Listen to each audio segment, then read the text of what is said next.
Continuing our Bhagavad Gita discussion. Continuing our Bhagavad Gita discussion, we completed up to sloka number 20, where we closed uh, up to signs of victory. Now let us start the new part, which is Krishna as Bhaktavatsala. Bhaktavatsala is also a name of Lord in Vishnu Sahasranam. So it comes in Vishnu Sahasranam 91. Eko naikak savakakim yattat padamanuttamam lokabandhur lokanado madhavo bhaktavatsala. So he always desires his devotees' welfare. So that means what? He is ensuring that whatever devotee does, it is for his welfare. So it could be feeling good or benevolent. There are two ways of looking at it. So one is like uh, pleasant, feeling pleasant, but other one is benevolent hand. So surgeon's knife is an example of a benevolent hand. So Krishna looks for devotees' welfare like a surgeon's knife. Surgeon's knife will remove damaged tissue or infected tissue. It will be painful for us, but once it is removed, we become healthy. The same way, Krishna acts as a Bhaktavatsala. He works for his welfare of his devotee. How he does in this section, that is 21 to 26, that is what we will see in this class, in this discussion. So let's go to the shloka. Arjuna Vacha Senayorubayormadhe Ratam Stape Me Achyuta Yavadeta Niriksheham Yodu Kaman Avasthitan Kairmaya Savyodavyan Asmin Rana Samudyame. So here we see that these are two shlokas, but we have only 6 lines. Usually it should be 8 lines. So Prabhupada splits the shlokas in a way such that there is continuity of thought. One is continuity of the thought, other could be count of number of shlokas. But the focus of Prabhupada is always continuity of the thought. So continuity of the thought here is that Arjuna wants to go and inspect what is happening on the both sides of the army. So he's saying senior ubayor madhye. So one side we have Pandavas, other side we have Kauravas. He wants to go in between the two armies and in the center of the people. So he says Achyuta. He calls Krishna by name Achyuta. Then he is using the word Nirikshe. We will see that there is lot of focus Arjuna puts on look, see, I want to look at the people. So eyes, there is much focus of eyes in the next set of verses. So Nirikshe Aham Yodu Kaman, they have come here to for the purpose of desiring to fight. They want to fight, and they are already standing in the middle of the battlefield. So they are not shivering in the battlefield. They are very well determined to fight, and he wants to see who are all there.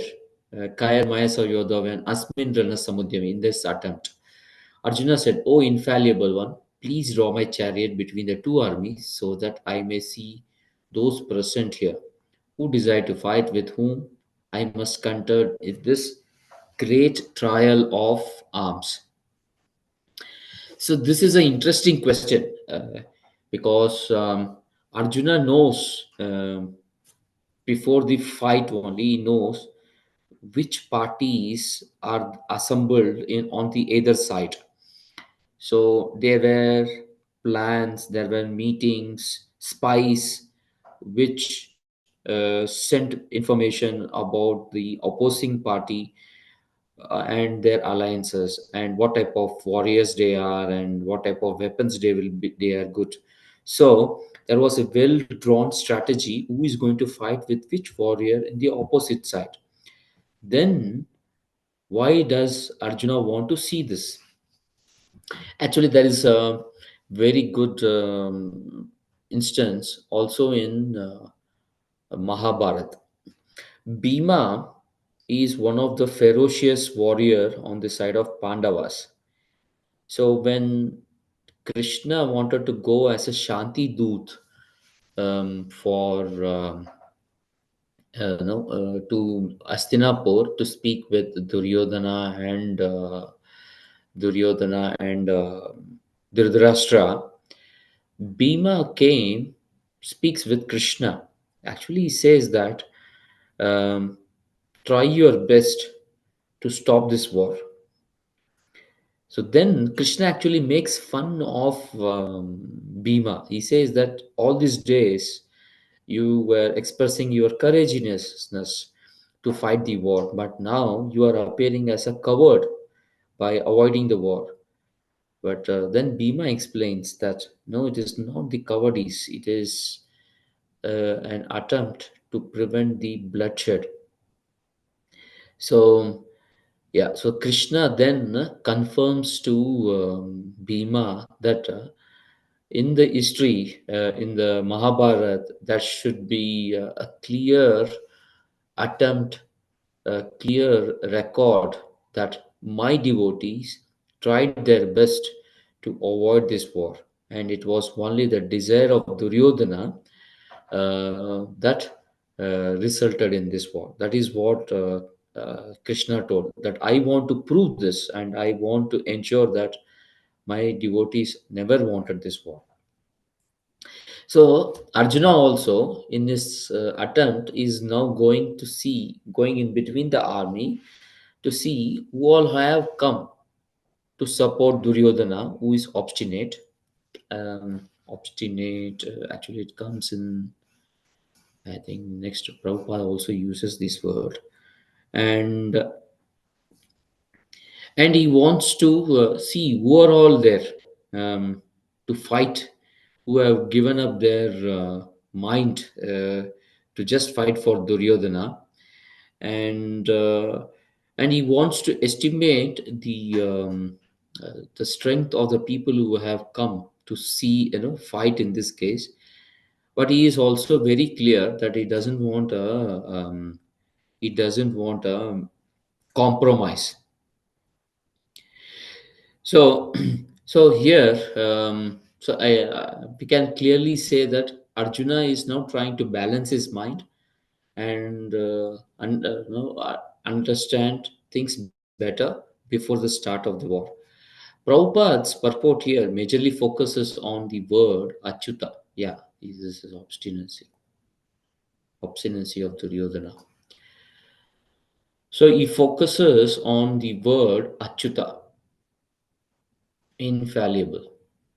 So let us see what is Vishnu Sahasranam telling about Achyuta.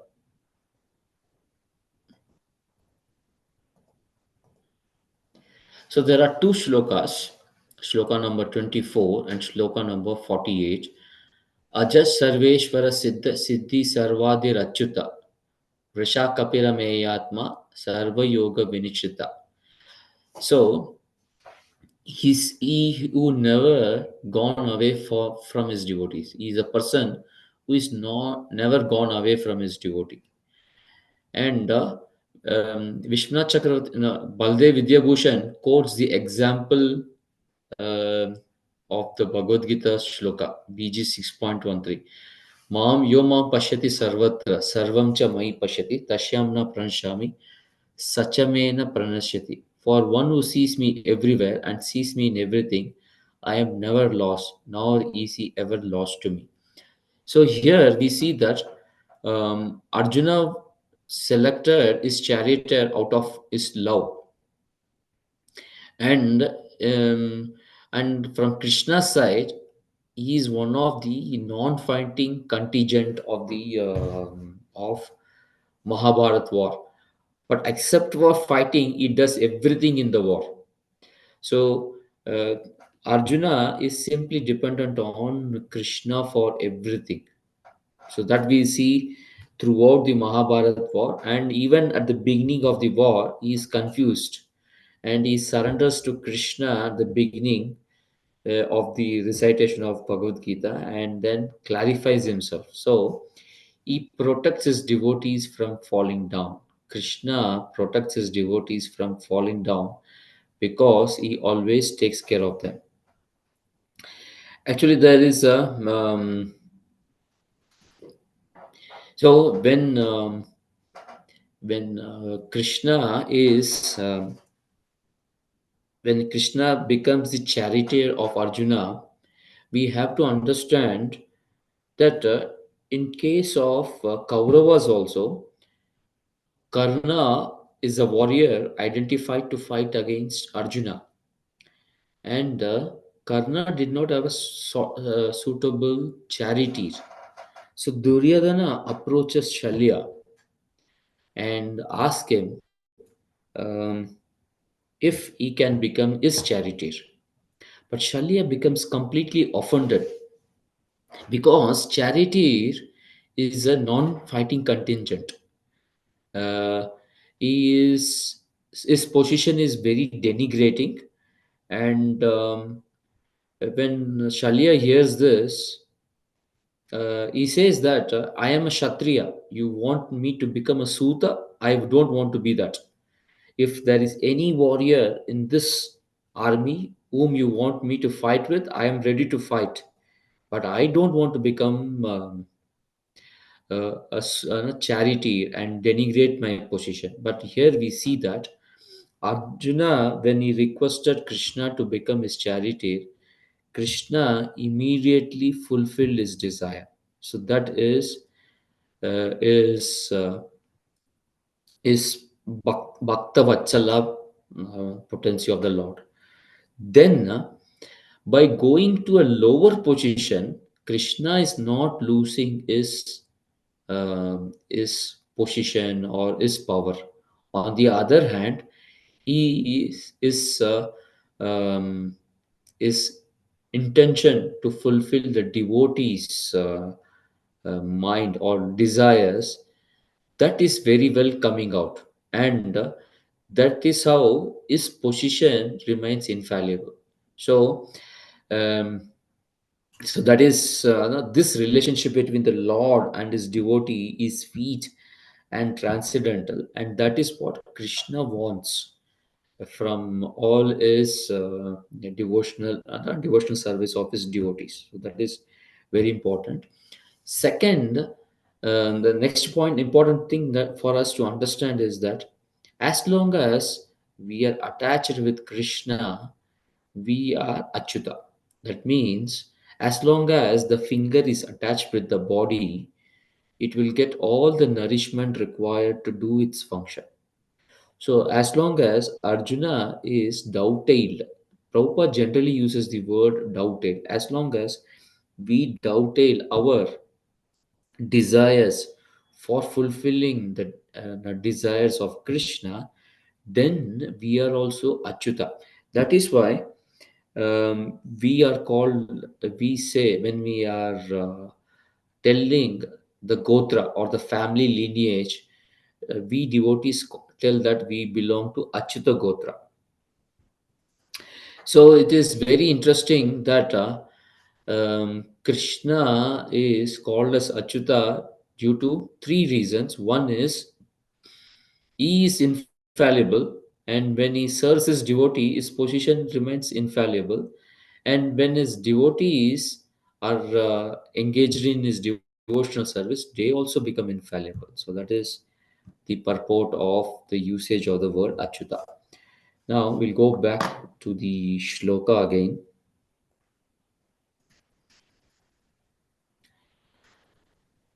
I'll just go to the next shloka where we will discuss further about Yochyamanam Avikshe. So here we see Aham Ya Ete Atta Samagataha Dadarashtrasya Durbuddhe Yuddhe Priya Chikirshava. So let me see who have come to fight, wishing to please evil-minded Dhritarashtra. Here, once again, we see, let me see, let me see. So, it is Duryodhana who is evil-minded. And so what happens is, then Duryodhana tricks Shalya. He says that, oh Shalya, you know, of all the formidable warriors in assembled in the Mahabharata war, Krishna is the formidable warrior. And when Krishna is becoming charioteer, there is no other charioteer comparable to him than you. So that is why I'm asking you to become charioteer of Karna. So that is how Duryodhana tricks Shalya to become the charioteer. So that is why he is evil-minded. He is evil-minded son of Dhritarashtra. So then Shalya agrees to become the charioteer of Karna, and then Karna gets killed. Okay, so Krishna actually fulfills the promise that he has given to Arjuna when Arjuna and Duryodhana go meet Krishna during their creation of alliances with different kings of the old Bharatvarsha at that time. So that is why Krishna is Achyuta. He fulfilled his promise of acting as a charioteer. So one is the Duryodhana's evil-mindedness. The other one that we will soon discuss about is see. Seeing is believing. We need to understand this. Then, so right now we see that Arjuna is talking. Suddenly, the camera zooms out and it reaches Hastinapur, where Sanjaya is talking about this war in front of Dhritarashtra. So he says, Sanjaya Vacha, Eva Muktva Rishikesho, Guda Keshena Bharata, Senayor Madhe, Ubayor Madhe, Stapetva Ratotama. So, owing to the words of Arjuna, Lord Krishna drew a fine chariot in the midst of both the armies. So here, Rishikesha is something that we will discuss now.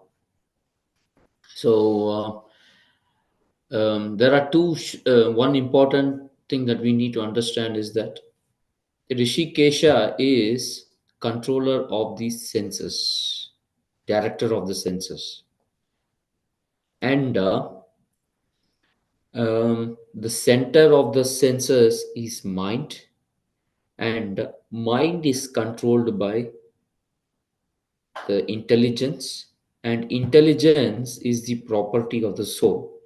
Soul gets its intelligence from Paramatma. And we know Sarvasya Chaham Vidhisanni Visto Mattaha Smriti Jnano Apohanam Cha Vedescha Sarve Ahameva Vedya Vedanta Krit Vedavid Eva Chaham. So Krishna is guiding Sarvasya Chaham Mattaha Sannivishta. He is sitting in the heart, is Smriti. Smriti is remembrance. Jnanam, it is he is the source of intelligence, and Apohanam, forgetfulness. So right now, Krishna is directing the senses of Arjuna. So soon he is going to forget his original position as a devotee, and he will be getting into a illusion, and that results in what is called as Bhagavad Gita, the revelation of Bhagavad Gita. So Mata Smriti is going to forget, and his intelligence will be driven by Lord, because he has forgotten his original position, that is servitor of Krishna. So that is the implication of the word Rishikesha. Then there is one interesting meaning of the word Gudaka. This one can be split into two parts: good and akesha. Good and akesha. Good means sweet. It's the jaggery, sweet jaggery. And akesha means Vishnu. A person who does not have any superior. He is Vishnu. It refers to Vishnu. And it also means Guda is once again sweet. Ka means Brahma, and Isha means Lord Shiva. So Arjuna, by getting into this illusion or asking Krishna to place the chariot in between the two armies, he is giving sweetness to Vishnu, Brahma, and Shiva. This is from the commentary of Vishwanath Chakravarti Thakura. So, Gudakesha means referring to Arjuna. In one case, he is conquering sleep and ignorance, and in another case, he is giving pleasure to Vishnu, Shiva, and Lord Brahma. So that is what is the meaning of Gudakesha. Then Prabhupada, the purport mentions that if we are in Krishna consciousness, um, like Arjuna, by simply thinking of Krishna, we can also conquer over the ignorance. So this is an interesting thing. So how we will do this? By engaging ourselves into devotional service. Actually, Prabhupada has coined the word bhakti, equivalent English word for bhakti as devotional service. That means engaging ourselves into activities. So if you go through the text of Bhagavatam, you will know that um, senses get classified into two: Jnanendriya and Karmendriya. Jnanendriyas are the five senses, like eyes, nose, ear, tongue, then skin. These are the ones which gain knowledge. Then Karmendriya. Tongue is once again a Karmendriya. We speak. Hands are once again Karmendriya. Anus is a Karmendriya. Genitals is one Karmendriya. Then legs are Karmendriya. So we act through that. So when we engage ourselves in engage these senses for serving Krishna, then all our senses are engaged in Krishna, and then we can overcome ignorance. So yeah, so this is a very very interesting. It is like sutra, small one single line. So many things are Prabhupada has packed in this single line here in the purport.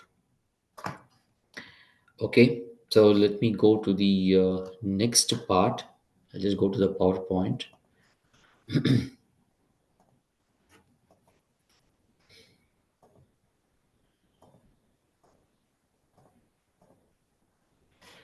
So we saw about this. Let us go to this is something which we need to see.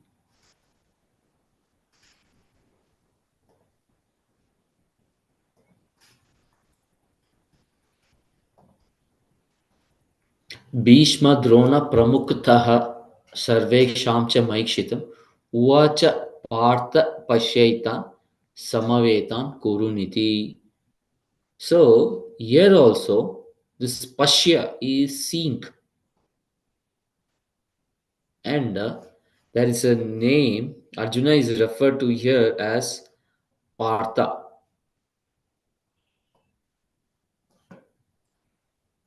Now we need to understand one thing about Arjuna's mother. Arjuna's mother's name is Kunti, actually. and uh, he is our other name is also Prita. So when he's telling that I agreed to be your charioteer, Krishna is telling to Arjuna that I agree to be your charioteer because you are son of Kunti. You are son of my aunt. And there is one more thing here. He's telling, Krishna is telling Kuru. On both sides, you have Kuru. I am no way related to Kuru. I am related to you only because of the aunt, but you have to fight against your own people. So, on either side of the army, you have only Kurus. And my aunt and I come from a very good family. We are known for our Kshatriya prowess. Therefore, do not surrender yourself. Don't get into any cowardly action and surrender yourself. And then all this Krishna is telling in a very joking mood.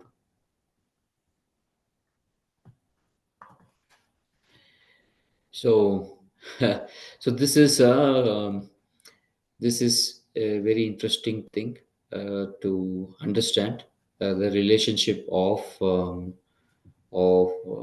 Lord and his devotee. So the names generally used are falling into few things. It is the mood in which Lord wants to associate with the devotee. It is the specific relevance which bring remembrance of a specific event. For example, the event is he is born as son of Krishna's aunt,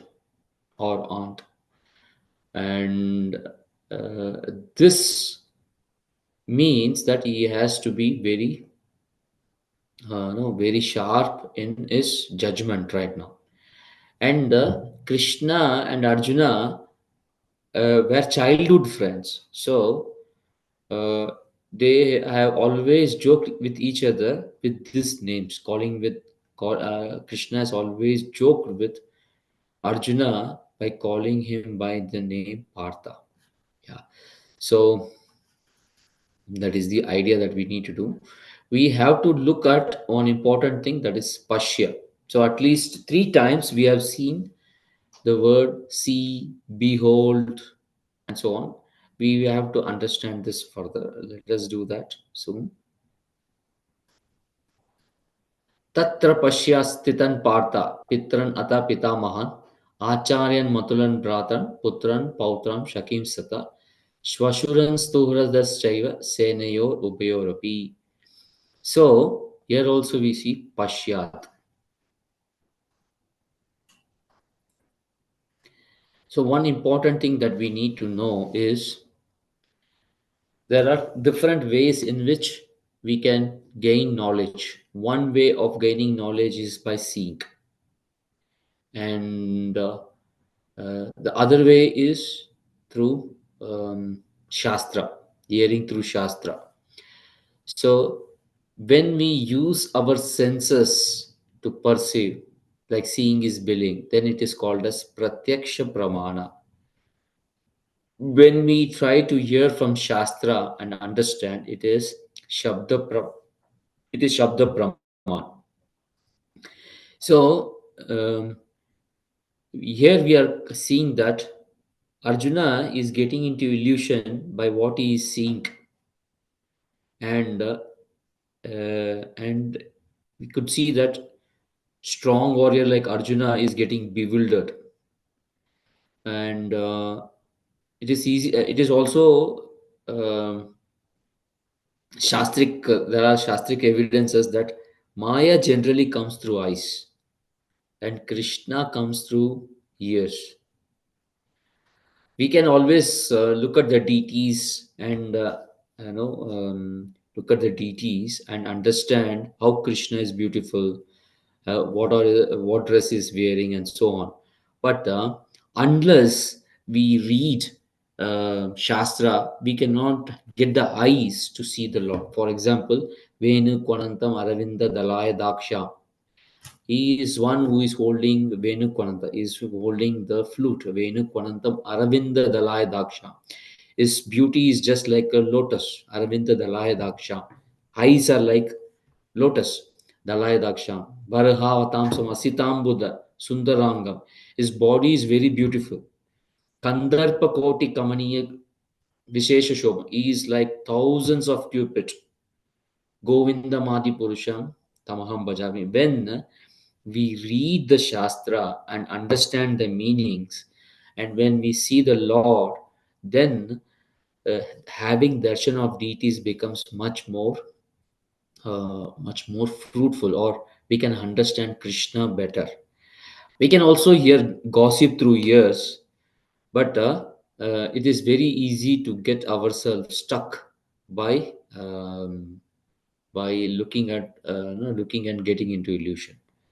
So Krishna here is no the Krishna is creating a situation in which Arjuna is getting into illusion, and Arjuna is seeing at different things around him, and he is getting into illusion. So now Krishna has to take him out. So we need to, whenever we are in illusion, we need to use our intelligence.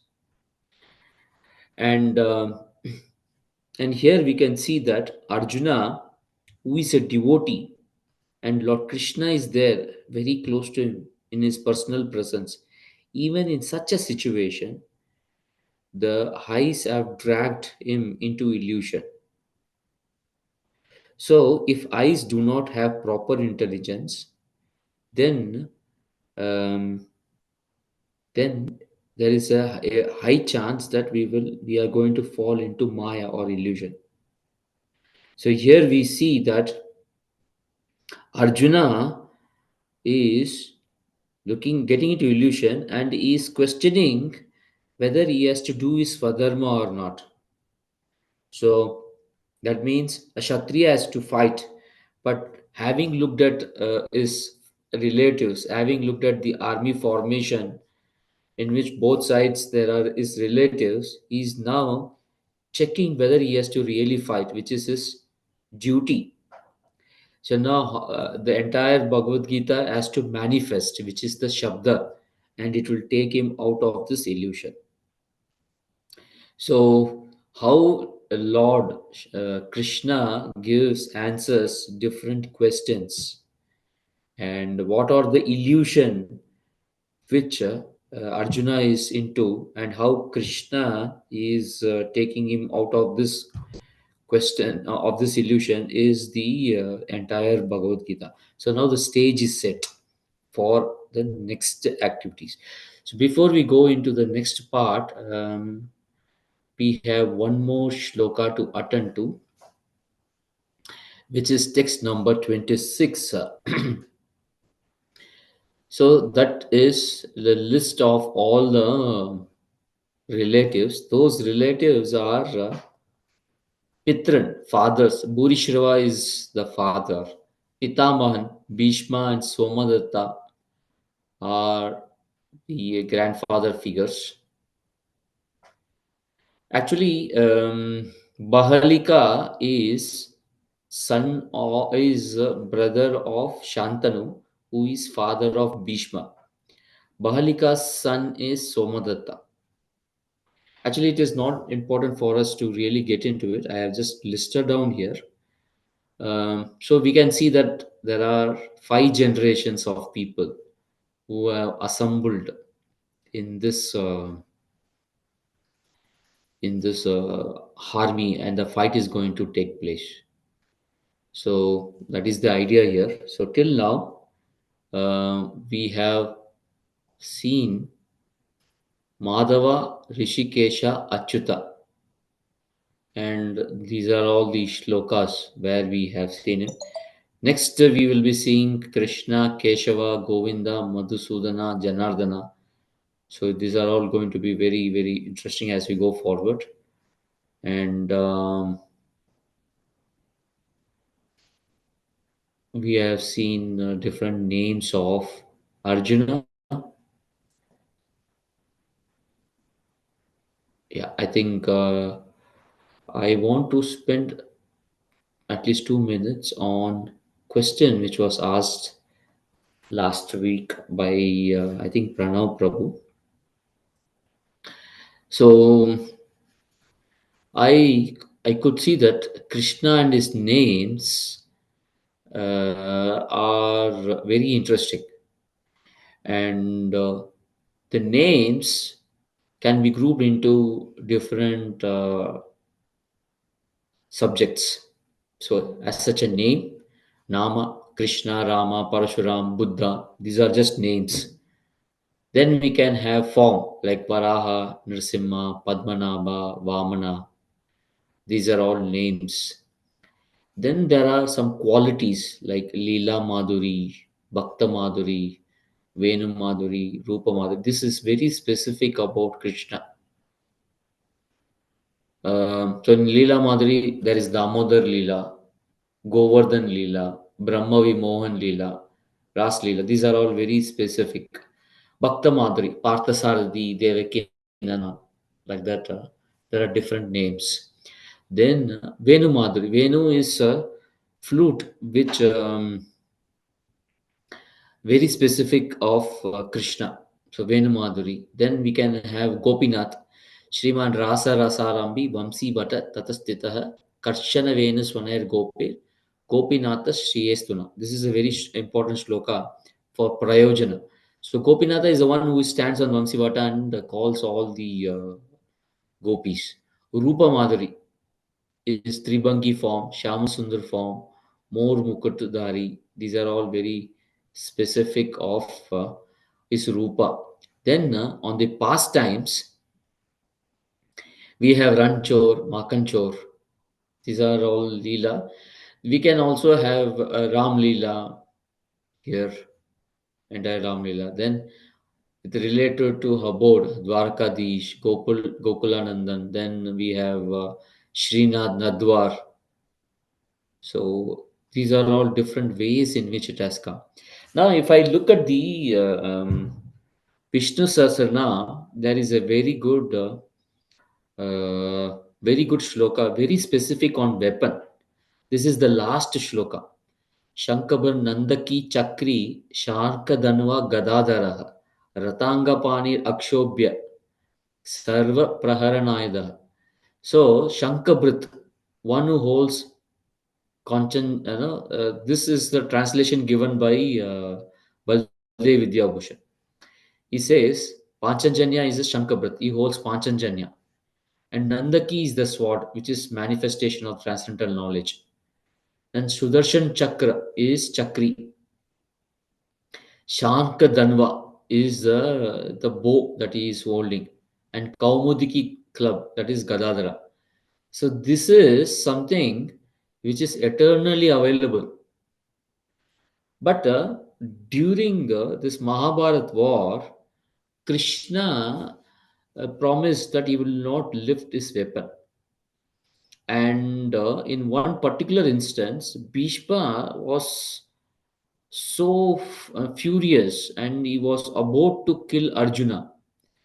So Krishna cannot tolerate the humiliation or the defeat of his devotee Arjuna. Therefore, he picks up the chariot wheel and runs towards Bhishma. Actually, there is also an no, a Leela which Bhishma wanted. He wanted Krishna to break his promise. So the earlier night, Bhishma tells there could only be two things: either Arjuna will be killed or Krishna will pick weapon. So we see that Ratanga Pani. So this is something which is not eternal. It has just happened maybe 8 days back. 10th day of the war, Bhishma was killed, or not killed. He was made to sleep on a bed of arrows. Ninth day it happened. Then Akshobhya, he does not have any weapon, but he picks up Ratangapani.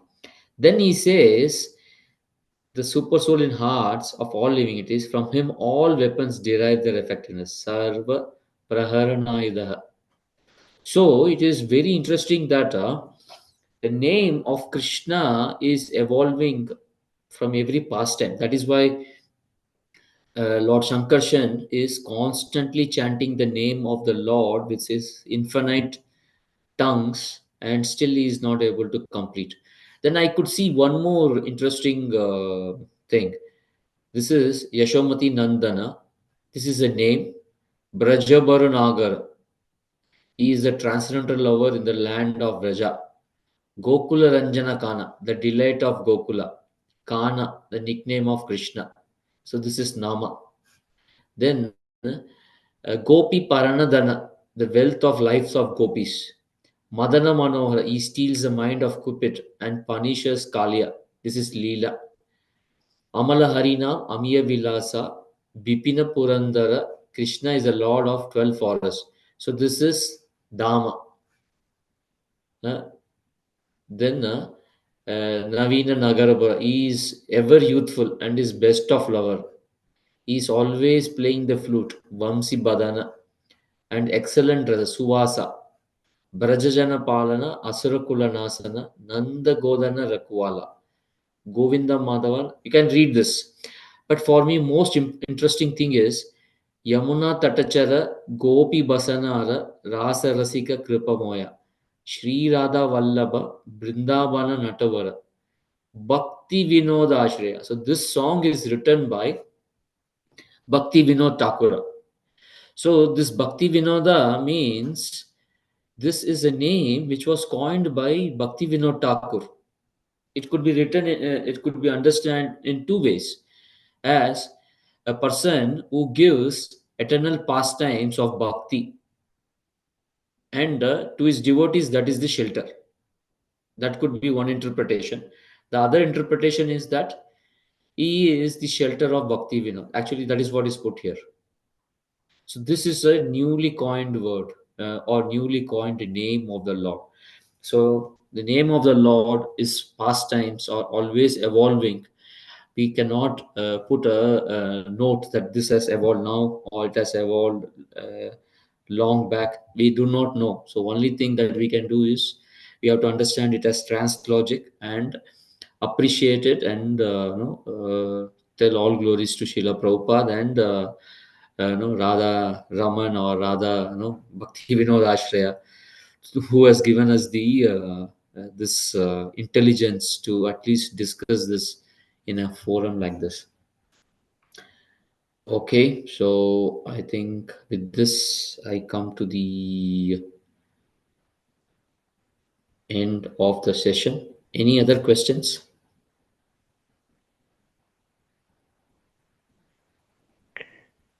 Well, yes, Prabhuji, if I may go ahead. Now, as I detected that there is some actual opportunity to dispel some misunderstanding on my part. So I was quite intrigued when you heard when I heard you say that when we are under illusion, then we should use our intelligence. And to me, it sounds somehow counterintuitive that because if we are under illusion, then I would understand that that is a loss of intelligence, isn't it? So could you please explain this a little bit further? What is the meaning that when we fall under illusion, then we should use our intelligence? Yeah, so intelligence here is that we cannot solve all the problems of life. That is the intelligence. To understand that we cannot solve all problems of life, then who can solve it? So, this is what uh, Arjuna. This is what Arjuna does. He sees that if he is going to fight the war, he is going to lose all his relatives. And then, what is the use of such a war, which will result in calamity or destruction of his family tradition? That is one. But if he's not going to fight, um, what will happen to Draupadi? Leave alone his brother. The lady who has come to stay with him and who got humiliated, what is going to happen to him? Happen to her? Um, so, can Kshatriya go out and go for begging? No, it is not. It is more denigrating. It is below his level. And because he left the battlefield, he will be humiliated by other Kshatriya kings. So, he is in complete illusion now, looking at this situation, and he sees there is no go. And when there is no go in either direction, then we need to know that Lord is there who can protect him, or Guru, Sadhu, Shastra is there who can protect him. And then he surrenders to Lord. He says, Karpanya dosha, Upad Sobhava, Prichami Twam Dharma Sammuda Cheta, Yat Shreyasai Nishitam Bruhitanmi, Shishyaste Aham Shadi Mam Twam Prapannam. I am falling down at your feet as a disciple. I am completely bewildered. Please instruct me. I am a soul surrender unto you. That is what it tells. So this is intelligence. Everything we cannot solve. When we cannot, this if we are able to understand, then we are intelligent. So illusion is there, but in that illusion, there is Paramatma, Rishikesha, who is sitting here, who is giving you the intelligence. And he says, now you do this. So actually, there is a this one we can also see in the purport of Srila Prabhupada. Just a moment. Hmm. This point is also there in Prabhupada's purport. But I don't know whether it is in this one or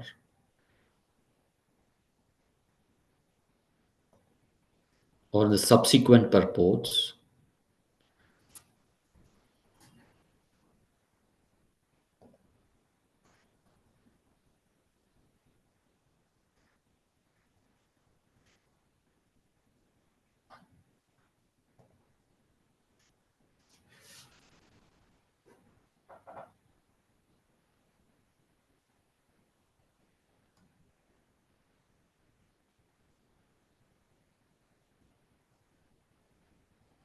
Just I think it is there in the.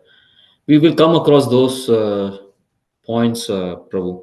So for us to understand is that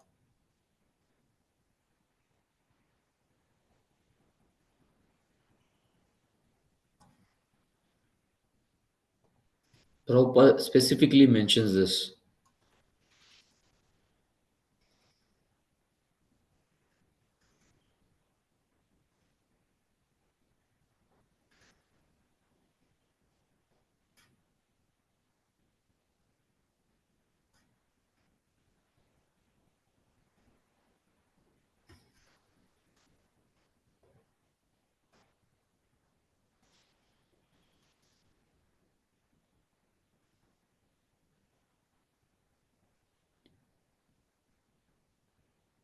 So you can see Arjuna envisioned only painful reverses in the battlefield. He would not be happy even by gaining victory over the foe. So Arjuna is showing ignorance of his real self-interest by Krishna's will.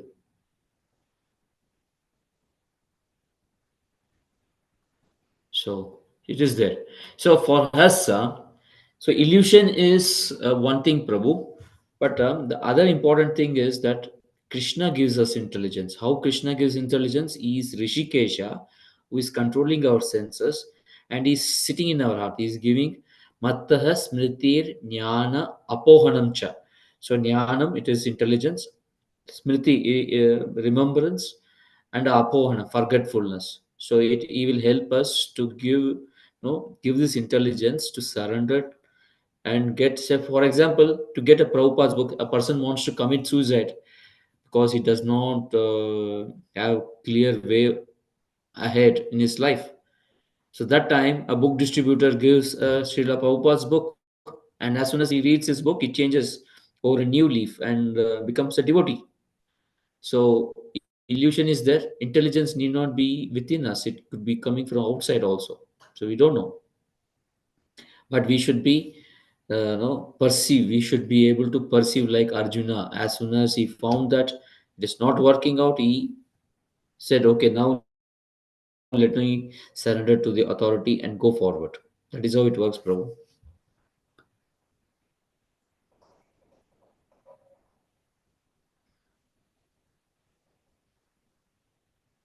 Yes, thank you, Prabhuji. This settles the subject matter quite nicely.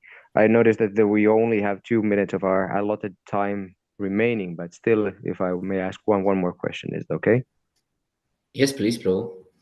So, as now today we were discussing a little bit of the family ties of Arjun, and the question would be that what is the significance of all these family ties, and are there some similarities and differences in our case as compared to the case of Arjun? So actually, there is a very good shloka by Kunti Devi. He says, Kunti Devi says she wants to cut all the ties. Let us quickly have a look at that shloka. It's very nice. I'm not able to remember over my. I don't have that memory, but it is very very interesting.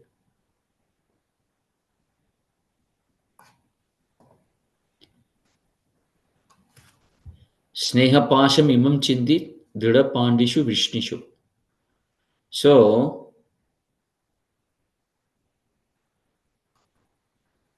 स्नेहपाशम इमं चिंदी त्वयि में अनन्य विषय.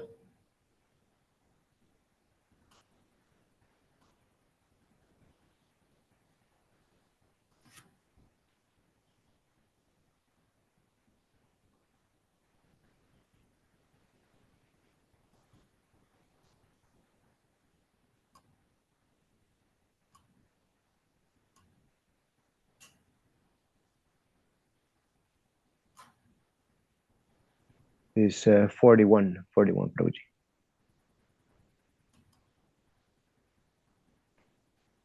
Yeah. अत विश्वेश विश्वातन विश्वमूर्ते स्वकेश में स्नेह पाशम इमं चिंदी दृढ़म पांडुषु विष्णुषु. So devotee always wants to sever ties. Actually, Pandavas were also devotees. Vrishnis are also devotees. But she says that she wants to cut this.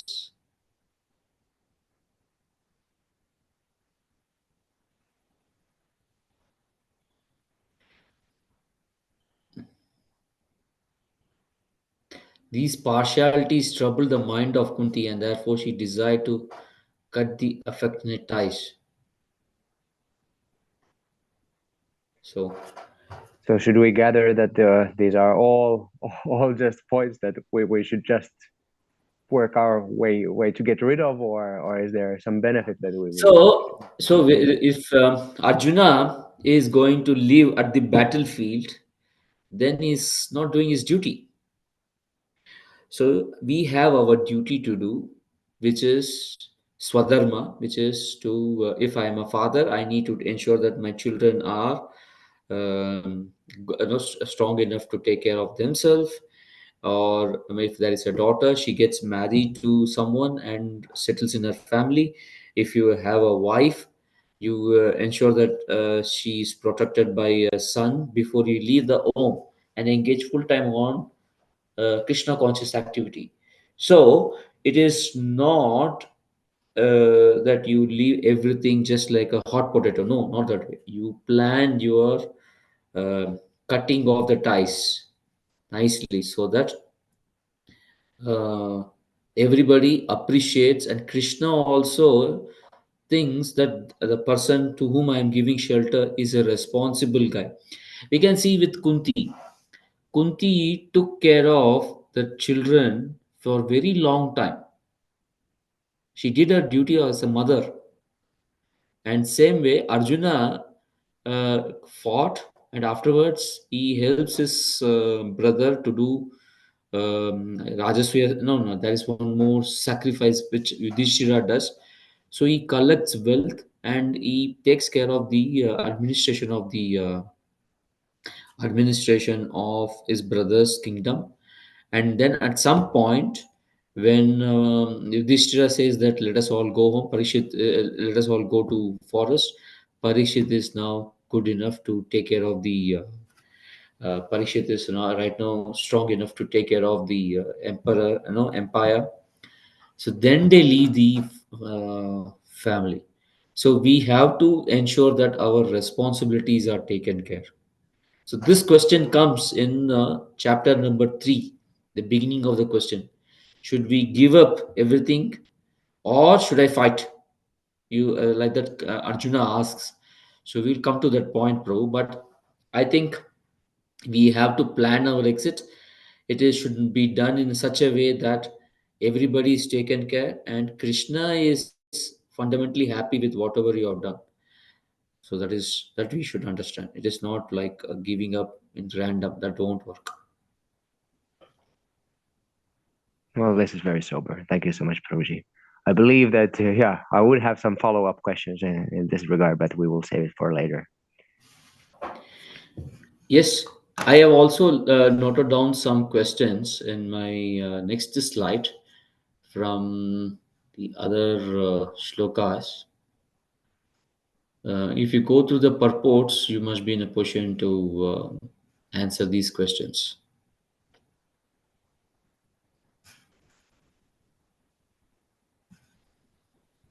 Okay. Any other question? Any other point?